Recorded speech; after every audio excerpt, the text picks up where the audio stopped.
Em nome do Pai, do Filho e do Espírito Santo. Amém. Que nosso Senhor Jesus Cristo possam suprir as deficiências de minha exposição. Então, meus caros, vamos para mais um vídeo hoje do Dave Armstrong aqui, sem argumentos bíblicos contra o solo Escritura.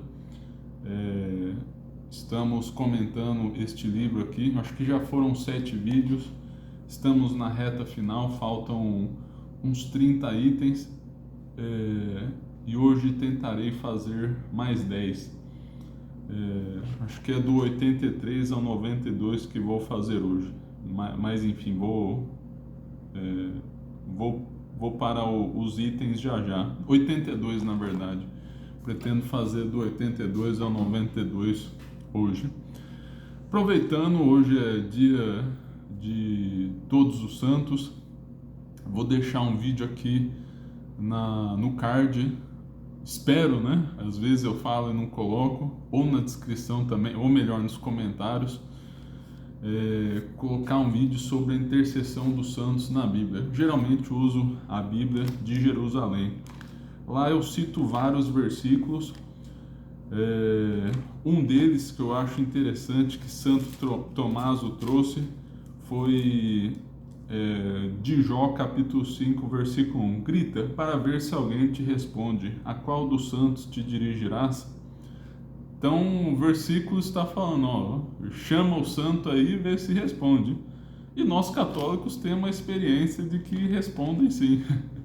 Eles nos ajudam a viver uma vida mais santa.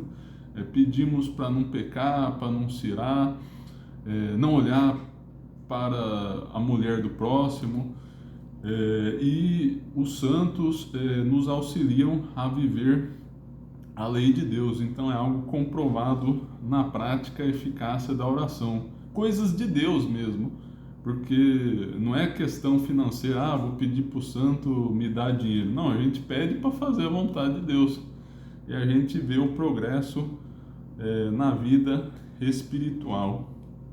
Um outro versículo que eu descobri, esse daí eu não coloquei no vídeo, descobri posteriormente, estudando. A gente sempre descobre alguma evidência nova, alguma coisa interessante aí que a gente não tinha notado antes. Mais algum elemento de que a Bíblia é sim católica e que a gente muitas vezes passa despercebido. E lá na paixão de nosso Senhor Jesus Cristo, Mateus 27, versículo 46, lá pela 9ª hora, Jesus deu um grande grito, Eli, Eli, lema sabachthani, isto é, Deus meu, por que me abandonaste? Alguns dos que tinham ficado ali ouvindo disseram, está chamando Elias. Então, o argumento que eu vi é o seguinte, as pessoas pensaram que ele estava chamando Elias porque já se havia uma certa tradição da intercessão dos santos, e isso daí inclui os profetas. Então imaginaram que ele estava pedindo a intercessão de Elias, porque já havia uma certa aceitação disso. Então é outro versículo muito interessante a ser estudado, mas há muitos outros que fundamentam isso no vídeo que pretendo colocar no card ou nos comentários. Então vamos para a típica propaganda aí do canal. Peço para que adquiram os livros da editora Assunta, Nossa Senhora de La Salette e Outros Fatos Extraordinários, organizado aí por São João Bosco com a novena do Padre Rosselot, que teve a oportunidade de conversar com os videntes de La Salette. E o comentário às 15 orações de Santa Brígida, meditando a paixão de Cristo. Uma oração muito bíblica. Faço um estudo aqui nesse livro, vejo os vários paralelos usados na composição da oração e eu tento sempre fundamentar muito do que eu digo pela Sagrada Escritura aqui, né? Então, é um livro bem interessante aí, é um livro de piedade e com muito fundamento bíblico. Peço para se inscrever no canal, curtir aí embaixo, ativar o sininho, o que mais? Rezar por mim, compartilhar os vídeos, deixar o seu comentário, sugestões, dúvidas. E vamos começar então o que eu tenho a falar aqui, a partir do item 82 então. Podem adquirir o livro na Cristo e Livros. Cristo e Livros também é parceira da Eclésia, da CEDET. Não, isso daqui é 81. 82. 1 Timóteo 3, versículo 15, prova a infalibilidade da igreja. 1 Timóteo 3,15. Todavia, se eu tardar, saberás como proceder na casa de Deus, que é a igreja do Deus vivo, coluna e sustentáculo da verdade. Então está falando que a igreja é sustentáculo da verdade. E é um contexto de dúvida. Se eu tardar, ou seja, se eu não puder tirar sua dúvida, vá e veja com a igreja. No caso, com seus representantes visíveis. E aqui poderíamos colocar um aspecto eclesiológico. Se a igreja tem um aspecto criteriológico, de critério, de dirimir dúvidas, ela não pode ser invisível, não pode ser menos conhecida do que as dúvidas, ela tem que ser evidente. Então tem que ter uma estrutura visível. É impossível conciliar esse versículo com a noção de uma igreja invisível. A igreja deve ser, portanto, bem visível para que se possa tirar dúvidas. Aí vai comentar várias coisas aqui. É um capítulo, um item longo. Vai falar que a igreja é fundamento e vai citar vários versículos corroborando isso. Aí cita Efésios capítulo 2, versículo 19 a 21. Vós sois concidadãos com os santos e membros da casa de Deus. Aproveitando a festa de todos os santos aí, né?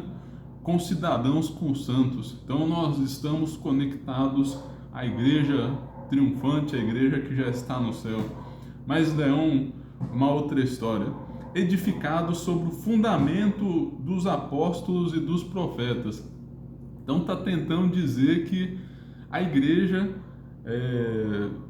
é constituída dos apóstolos e dos profetas, sendo o próprio Cristo Jesus a pedra angular, em quem toda a estrutura é unida e cresce um templo sagrado no Senhor.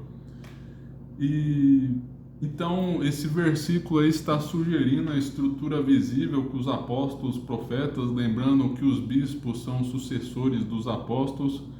Até o Dave Armstrong lembra lá no grego, em Atos capítulo 1, versículo 20, quando vai decidir um novo bispo, um novo apóstolo. E o termo episcopo é usado em grego, então é alguém que é posto no lugar ali, né? E de episcopo vem a nossa palavra aí do bispo, né? Inclusive se fala ordenação episcopal, missa episcopal, que é relativa ao bispo, então essa palavra já está na Bíblia ali. 1 Timóteo 3,15, aí também mostrar que Cristo é o fundamento da igreja, que Dave Armstrong vai tentar argumentar que a igreja é infalível por ter Cristo como seu fundamento. 1 Timóteo 3,15, define casa do Senhor como a igreja do Deus vivo. Sabemos que Efésios, esse que eu citei, capítulo 2, versículo 19 a 21, também se refere à igreja, embora essa palavra não esteja presente. Aqui o próprio fundamento da igreja são os apóstolos e profetas, o próprio Cristo Jesus sendo a pedra angular. O próprio fundamento da igreja são Jesus, os apóstolos e os profetas. E vai falar como é possível a igreja ser falível se tem por fundamento o nosso Senhor Jesus Cristo. E vai citar vários versículos dizendo que os profetas se consideravam inspirados e também os apóstolos. São Paulo, São Pedro diz, né? Ele não cita muito especificamente só dá o versículo, mas não faz a citação literal dele. Mas os apóstolos sabiam que eram dotados de infalibilidade na hora de ensinar. Aí ele também traz que a igreja muitas vezes é a extensão de nosso Senhor Jesus Cristo. A igreja é chamada de corpo de Cristo. Por exemplo, 1 Coríntios 12, versículo 27, diz: vós sois... Vou até pegar aqui para citar literalmente. Vai falar justamente disso, né? Lá em Coríntios, na 1 Coríntios capítulo 12, está falando da igreja e fazendo associação com o corpo de Cristo. Esse é o tema, né? Falando dos vários dons, de suas partes, etc. 12. Ora, vós sois o corpo de Cristo e sois os seus membros, cada um por sua parte. Então a igreja é o corpo de Cristo. Então, se a igreja está tão intimamente ligada a Cristo, ela é, portanto, infalível. Vamos para 83, acho que isso era tudo de mais relevante nesse item que é longo. 83, a igreja é indefectível porque Jesus é o seu fundamento e porque Deus habita no seu templo. Então, é uma extensão do item anterior, mas está focando na questão de Deus habitar no seu templo. 1 Coríntios capítulo 3, versículo 9, nós somos cooperadores de Deus e vós sois a seara de Deus, o edifício de Deus. Aí vai continuar lá no versículo 11, 16. Quanto ao fundamento, ninguém pode pôr outro diverso do que foi posto, Jesus Cristo. Não sabeis que sois templo de Deus e que o Espírito de Deus habita em vós? Então fala que Deus habita nas pessoas e de certa maneira está querendo fundamentar que disso vem a infalibilidade da igreja. Colossenses, não vou citar todos os versículos, ele traz 4 aqui. Colossenses 1, 17 e 18. Antes de tudo, e tudo nele subsiste. É a cabeça da igreja que é o seu corpo. É o princípio, o primogênito dos mortos, tendo em tudo a primazia. Falando que Cristo é a cabeça da igreja. E por isso a comanda. Então, um dos propósitos desse item é falar que Deus age por meio dos seus enviados. São pessoas falíveis em si mesmas, mas pelo carisma e na hora de agir oficialmente pela igreja, claro, em alguns contextos também podem adquirir infalibilidade. Então, no caso do Papa, quando ele vai se pronunciar quanto a algum ensino, aí tem infalibilidade. Mas a união de todos os bispos em questão de ensinamento também é infalível. Há uma convergência à doutrina da igreja, né? A doutrina de Cristo. Então, no seu conjunto também a igreja tende à verdade. Isso daí era o capítulo 10, analogias bíblicas para uma igreja infalível. Eu já peguei o capítulo no meio, não falei inicialmente. Bom, agora vamos começar um novo capítulo, capítulo 11, a proibição bíblica do denominacionalismo, relativismo e indiferentismo teológico. Neste capítulo, basicamente, será conversado o seguinte: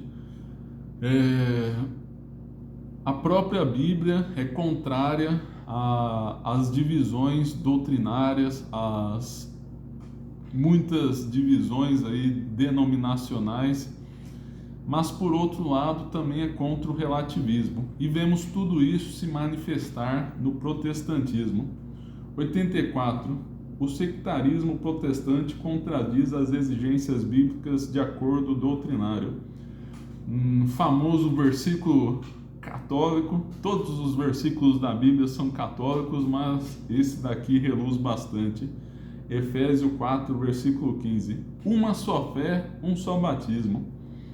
É escandaloso e antibíblico existir, ainda que tão somente duas, crenças contraditórias sobre verdades cristãs reveladas. Existe apenas um depósito de fé, isto é, apenas uma doutrina foi dada por Deus. Não duas, não 5, não 15, nem centenas. Havendo mais de uma, já configura-se erro. Em João 17, 22, esse capítulo 17 de João é muito conhecido por ser a oração sacerdotal de Nosso Senhor Jesus Cristo, uma oração que ele fez antes de sua paixão. E nela ele pede a unidade da igreja. 17, 22. Achei aqui, vamos ver se eu acho o versículo que não cita só um trechinho. Eu lhes dei a glória que me deste, para que sejam um, como nós somos um. Não é o tema aqui do vídeo, né? Mas tem aquela coisa que só Deus recebe a glória, só Jesus. E aqui nosso Senhor Jesus Cristo está falando também que ele dá glória aos membros da igreja. Mas essa é uma outra discussão, podemos fazer vídeos um dia sobre a glória dos santos também, que eles recebem de modo participativo, de algo um tanto quanto secundário. Versículo 23 também é mencionado aqui: eu neles e tu em mim, para que sejam perfeitos na unidade, e para que o mundo reconheça que me enviaste e os amaste como amaste a mim. Então vejam só, até um critério, até um aspecto criteriológico aqui, um critério de discernimento de nosso Senhor Jesus Cristo, e para que o mundo reconheça que me enviaste. Então, a perfeita unidade aponta para nosso Senhor Jesus Cristo e é um critério de verdade. E essas pelo menos 8.000 denominações são um contra-testemunho do Evangelho de nosso Senhor Jesus Cristo. Há estatísticas que falam de 40.000, mas mesmo 8.000 já é muita coisa, já é bem escandaloso, já que haja tanta divisão no protestantismo. Então a unidade aí tem um valor muito importante. Vai citar vários versículos aqui, mas acho que a ideia já ficou clara. Fala também, menciona vários versículos de Paulo a Timóteo e a Tito, de preservar o depósito da fé. Aí seria mais no aspecto do relativismo, que não podemos relativizar a fé. Então há uma denúncia muito forte à heresia e a rupturas doutrinárias na Sagrada Escritura. Então não podemos coadunar com a divisão e com o relativismo. O ponto 85 fala mais propriamente do relativismo, mas de maneira mais histórica. 85. A resignação do protestantismo à incerteza leva ao relativismo teológico. Então já falamos um pouco antes, há duas tentativas de solução por parte dos protestantes. A primeira é cada grupo se achar a única igreja verdadeira, o que é difícil de comprovar. De certo modo é exigido pela Sagrada Escritura uma única igreja, mas é pouco crível quando essa igreja representa, 1% dos cristãos. Isso que tem umas que são menores ainda, 1% da cristandade, como muitas denominações protestantes. Então é pouco crível isso. Como que a pessoa chega e diz que a sua igreja é verdadeira, sendo tão pouco representativa. Então, o protestantismo nos tempos recentes tendeu ao relativismo, então passou a diluir cada vez mais o mínimo necessário para se tornar um cristão, mas aí surgiram cada vez mais aberrações doutrinárias. Então, cada vez mais coisas importantes são questionadas. Aí menciona aquela coisa dos ensinos essenciais e não essenciais, que não é bíblico. Acho que até vai falar depois aqui, vai mencionar depois aqui no livro que nosso Senhor Jesus Cristo não fez essa distinção, até um versículo lá de São Mateus que diz que nosso Senhor Jesus Cristo ordena que tudo seja observado, tudo que ele ordenou. Aí o Dave Armstrong menciona um versículo usado pelos protestantes. Nunca vi esse argumento, que no Brasil deve ser de uma briga lá nos Estados Unidos. Alguns citam o Deuteronômio 29, 28 a 29, capítulo 28, versículo 28 a 29. As coisas escondidas pertencem a Yahvé, nosso Deus. As coisas reveladas, porém, pertencem a nós e aos nossos filhos para sempre, para que ponhamos em prática todas as palavras desta lei.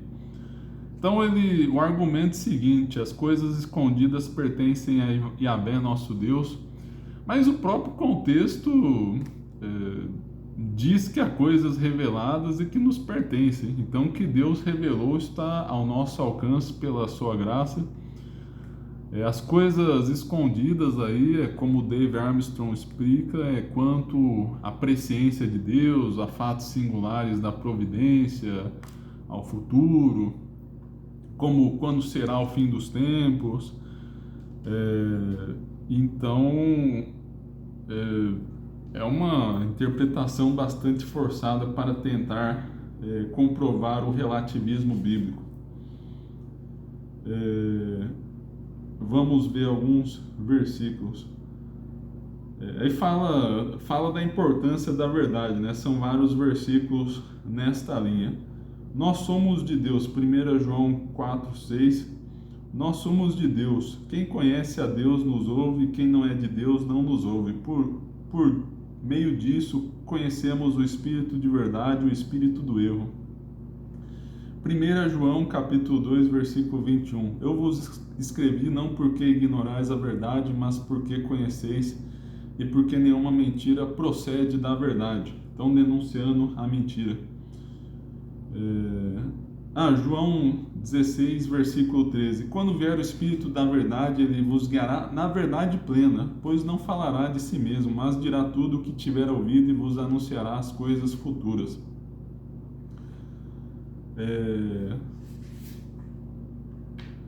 Ponto 86. A Bíblia assume uma única verdade, não diferentes níveis de verdade.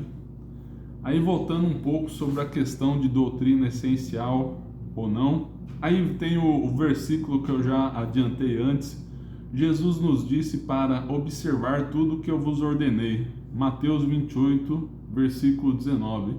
Então não tem dessa de tem um ensino mais ou menos essencial na Sagrada Escritura, doutrina central e periférica. Não, é para obedecer tudo que ele ordenou.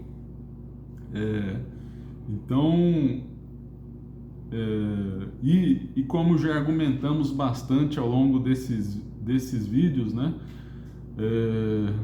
São Paulo fala muito da importância da tradição, né?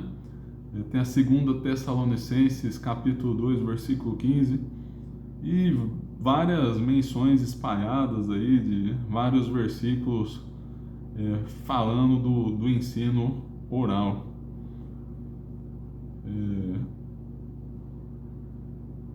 E também há alguns aspectos aí de que é um ensino uno. E Lucas, por exemplo, São Lucas 2, versículo 42, menciona o ensino dos apóstolos. Então é um único ensino, esse é um dos fundamentos. Vamos então aqui para o último capítulo do livro, argumentos contra as bases bíblicas do Sola Escritura. Até pretendo produzir mais vídeos no canal à parte para cada questão de estudos por fora.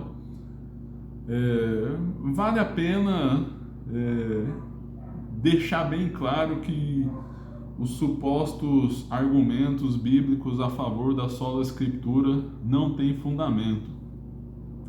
Acho que tem uns 3 ou 4 versículos só na Bíblia que merece alguma resposta. Não é que, nossa, é um argumento muito forte assim, né? Uma evidência muito sólida, mas merece algum esforço, né? Mas geralmente os argumentos protestantes quanto a isso confundem palavra de Deus com palavra escrita.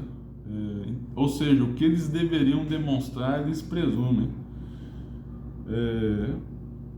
O Dave Armstrong aqui nesse capítulo faz diferente, faz uma longa introdução, explicando que se harmonizar com sola escritura não quer dizer que o estabelece, porque nós católicos aceitamos a Bíblia.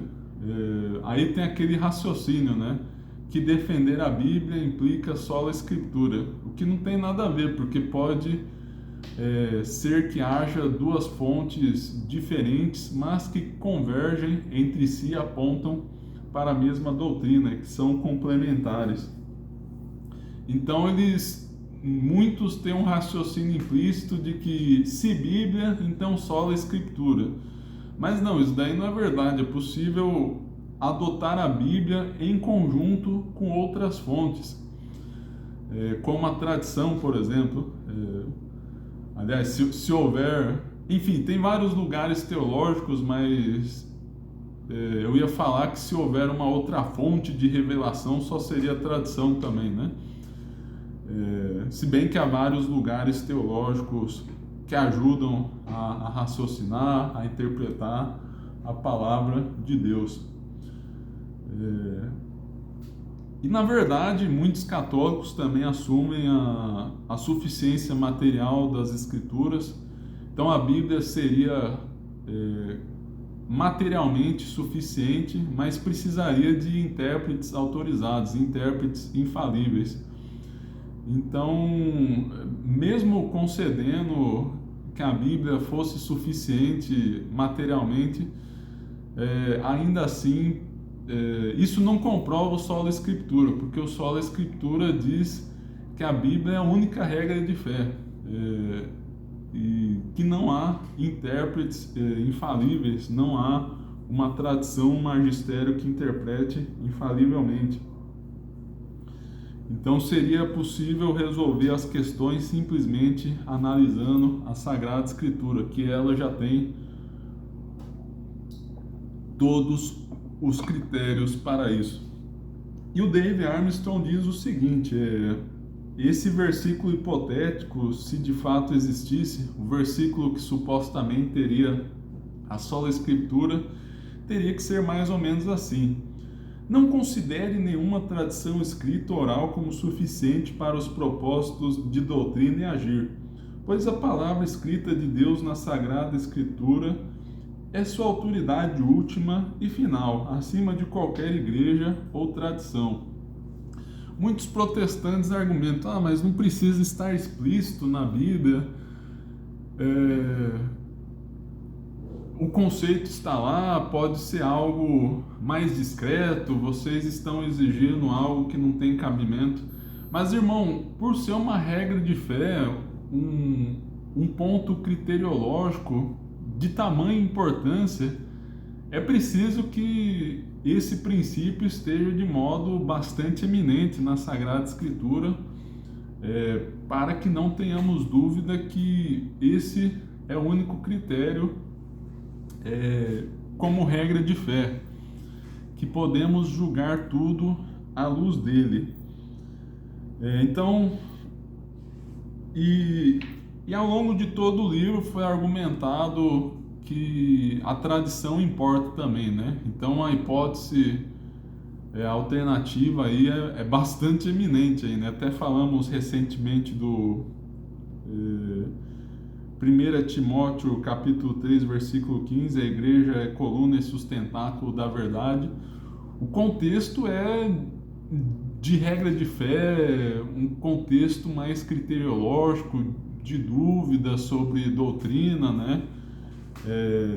Então esse contexto é muito mais forte para isso, né? E é muito difícil rebater esse versículo. Se a gente tem algum problema para compreender a fé, deveríamos ir à igreja.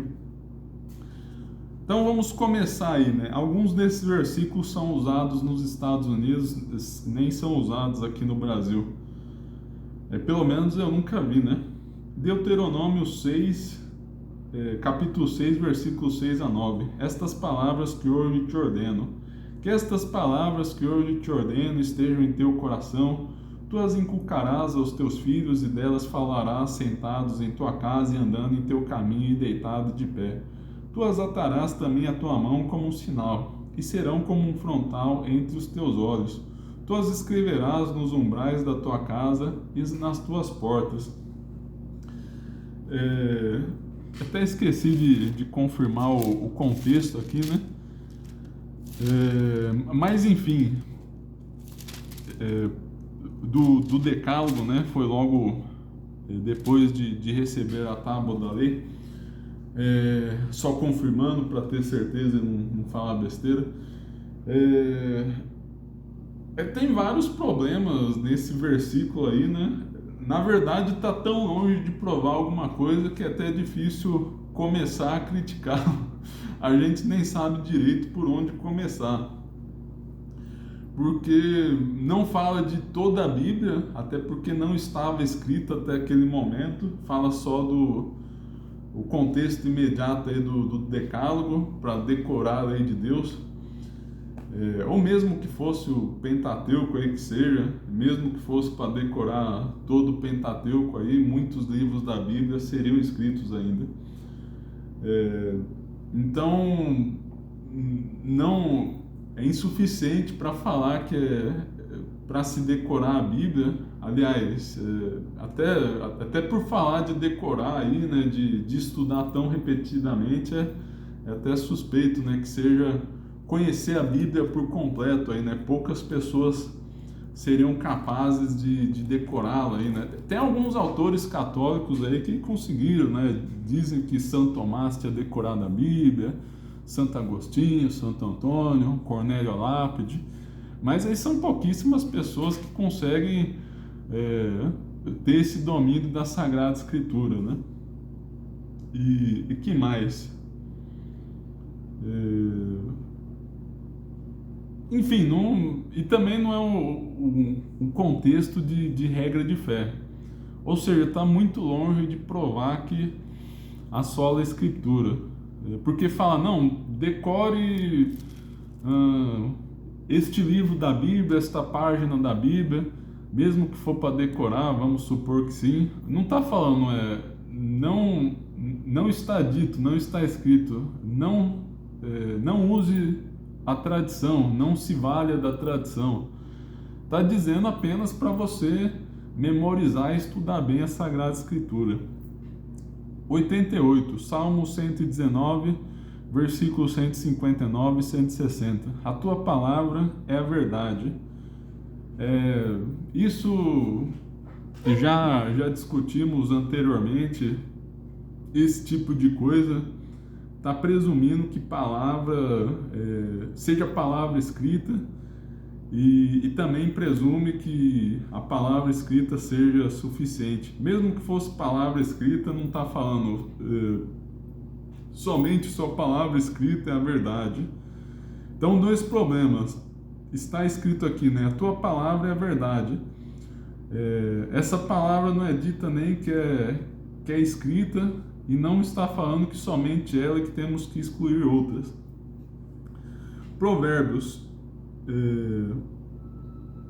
Provérbios, capítulo 30, versículo de 5 a 6. A palavra de Deus é comprovada.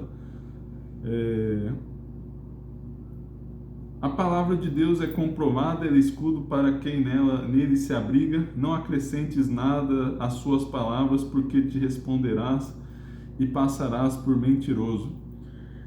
Aqui até tem alguma coisa mais forte, assim, talvez seja um dos poucos versículos que haveria alguma discussão. Mas como já discutimos em toda essa série de vídeos, é também bem pouco comprobatório, porque é dito palavra e não palavra escrita. A palavra pode ser oral também, pode ser a palavra interior, uma infusão da graça. Está falando o seguinte: o que eu te disser não acrescente nada. E mesmo que fosse a respeito da Sagrada Escritura, também não necessariamente teríamos que interpretar que só vale como regra de fé a Bíblia. Porque se você diz não acrescente nada à Sagrada Escritura, uma possibilidade de interpretação é pensarmos que não devemos adulterar a Bíblia, acrescentando palavras a ela, como se fosse a Sagrada Escritura. Então você recebe o texto íntegro, você não altera esse texto por fidelidade à Sagrada Escritura, mas não necessariamente como se não houvesse outras fontes.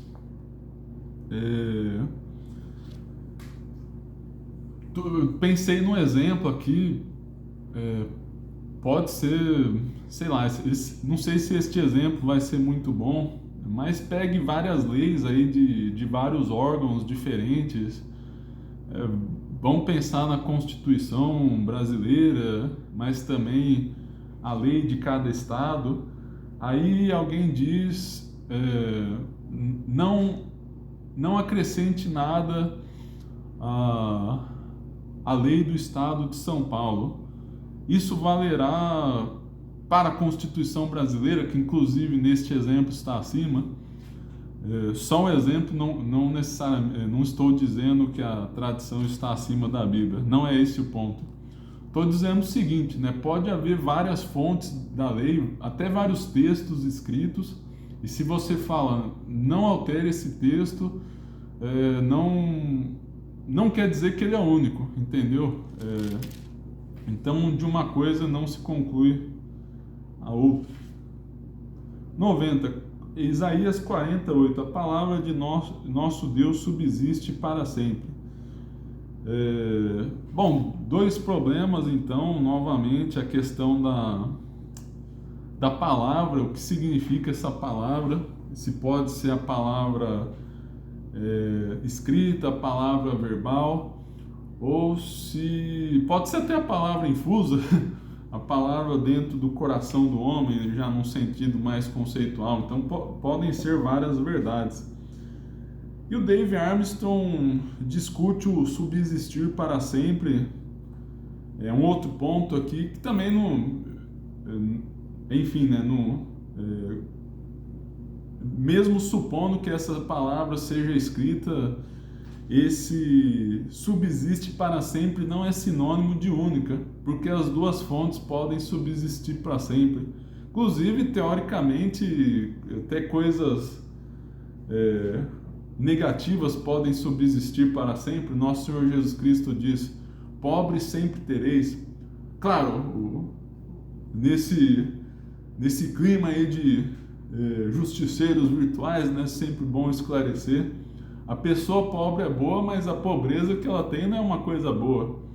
Mas a pobreza, infelizmente, subsistirá até o fim dos tempos.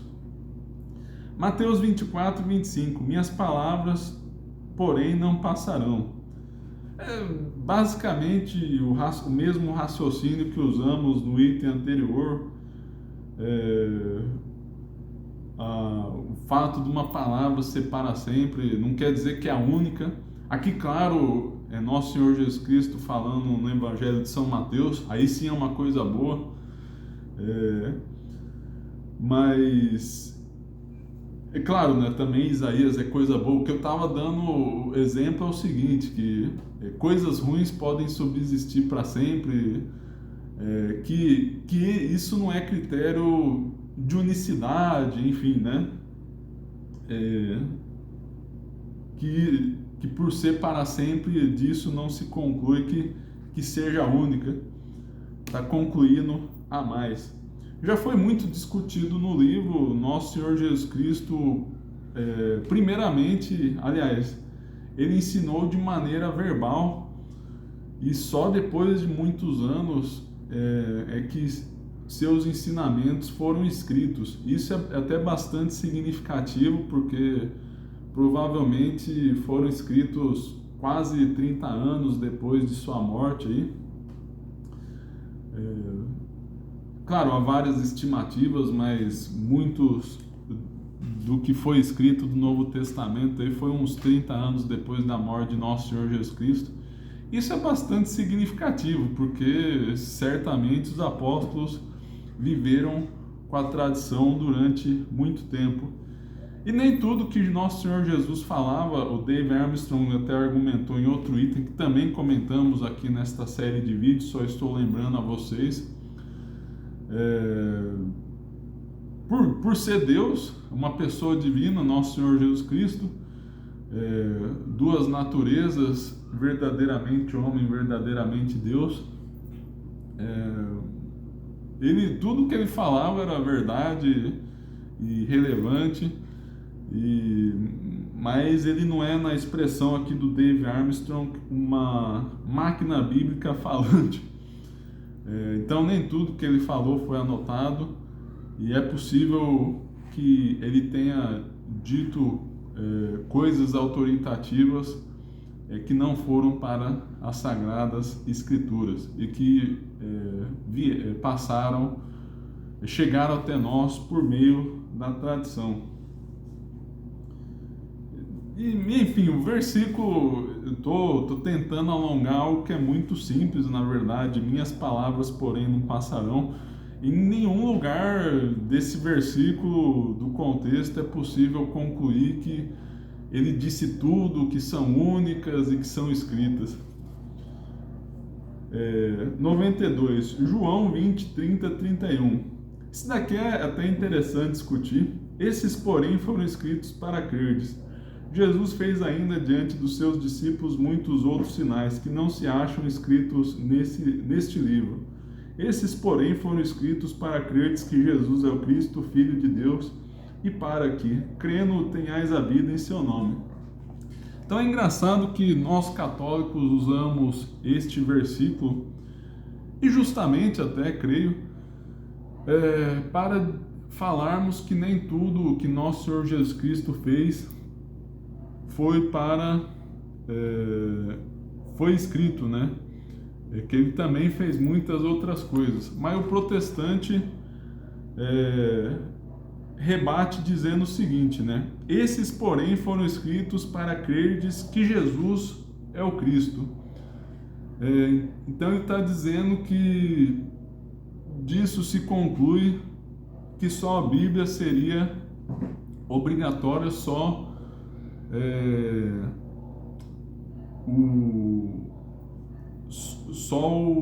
o que foi escrito é que deve ser crido.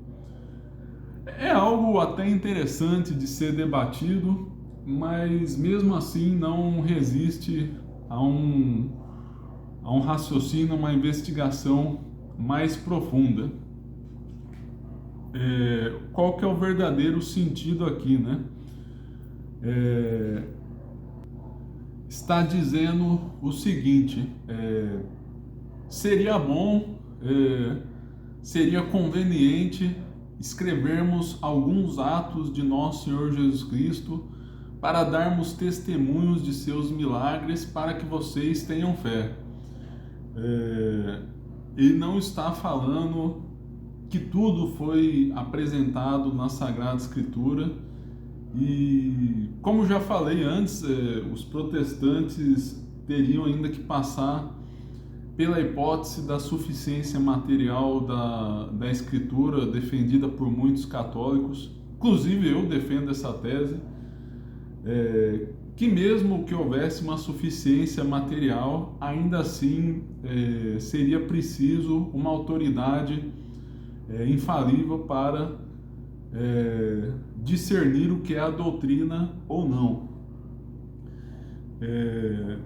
Então o contexto aqui não é de um critério, não é de regra de fé, e a interpretação pode ser muito mais simples desse versículo, falando esses atos de nosso Senhor Jesus Cristo são bastante para mostrarmos que é o Cristo, Filho do Deus vivo, enfim, né, para dar testemunho de que ele realizou milagres, mas não que é o único testemunho aí, né?